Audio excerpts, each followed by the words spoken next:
Use customer-centric business practices to supersize and grow your business. Sharon Horne-Ellstrom here. And today we're going to talk about the importance of really focusing on your customer. I'm going to cover 5 strategies, 5 ways, and 5 things to make sure you're doing in your business to prove to your customers that you care about them and that you're focusing on them.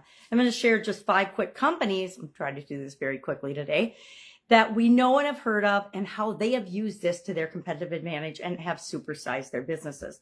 They're all huge companies and names that you have heard of.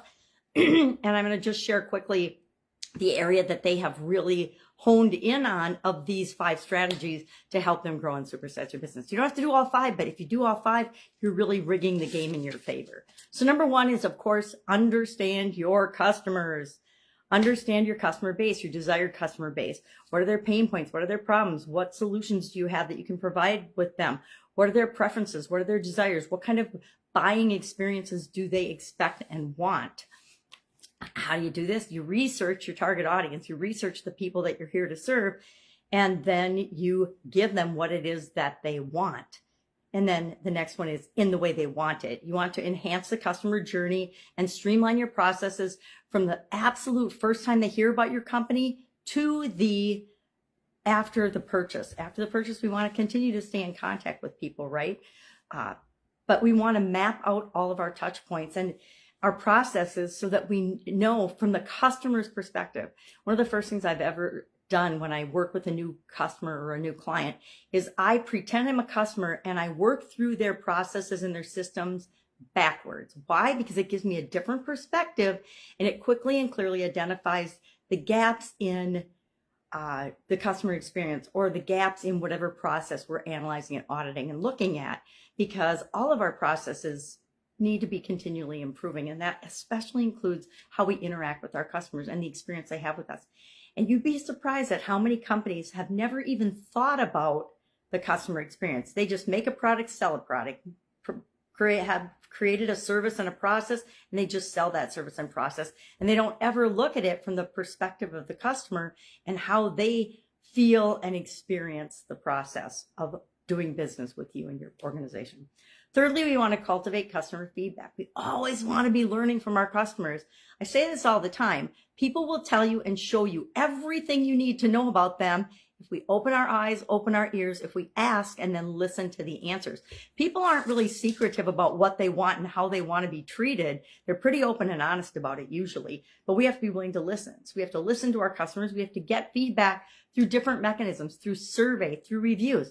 You know, nobody wants that scalding review, but usually there's an element of truth in there. Maybe it's not the customer is always right, but there is some truth from that person's perspective. So we want to be considering and saying, okay, well, what can we learn from this? We want to look at reviews. We want to look at different types of communication, and we want to set them up so that people can interact with us. And maybe we want to interact with us in a more private place than online, right? Than in social media review sites like Yelp and things like that.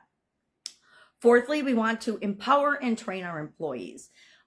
It takes everyone in the organization to help grow and build and supersize a business. And the only way people can contribute to the best of their ability is if they're continually learning and being trained and growing, and they know what the expectations are, and everyone's aligned and working toward the same goals and objectives. And if you build into your culture a customer-centric, customer focus, you will get better choices and better decisions as long as you train and allow your employees to help people have a better experience with your organization.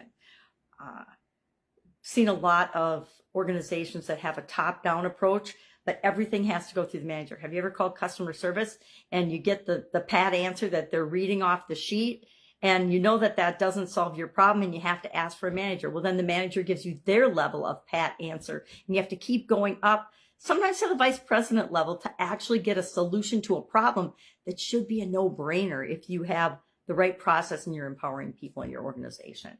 And then finally, our 5th one is to leverage technology in order to enhance the customer's experience. There's so many ways to better serve people nowadays than there used to be. With customer relationship management systems, you have specific information about customers. You can tailor things to them. You can tailor specific offers to them that they would be most interested in. You can offer them automation tools. We can use automation tools to do a lot of this communication nowadays. So those are the 5 areas. Again, they're understand your customer base, know what they want, know how to speak to them, enhance their journey of the customer experience, provide a way to get customer feedback, and then act on that feedback in a positive way. Yes.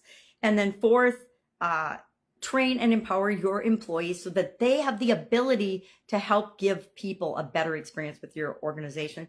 And then 5, leverage technology to automate processes, streamline workflows, streamline both internal processes and dealing with the customers. So what are some companies that have done this really, really well? I'm going to name them quickly and then just share one thing that they've done really well. Amazon, relentless focus on the customer's experience and the customer's shopping and buying experience. They have a review system that is second to none. I think they're probably the leader in how to do reviews and product reviews.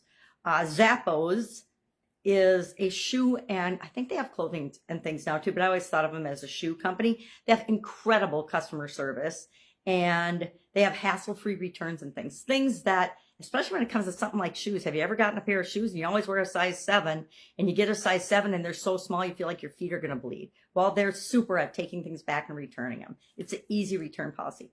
Apple is innovative and they have exceptional customer experience in terms of they have a very user-friendly interface. And we know that they're the first $1 trillion company. So that's maybe somebody we want to emulate a little bit. Starbucks has a great they are super at customer preferences, having a warm greeting and welcome, depending on your shop. Some of them aren't so friendly, but they're supposed to be friendly.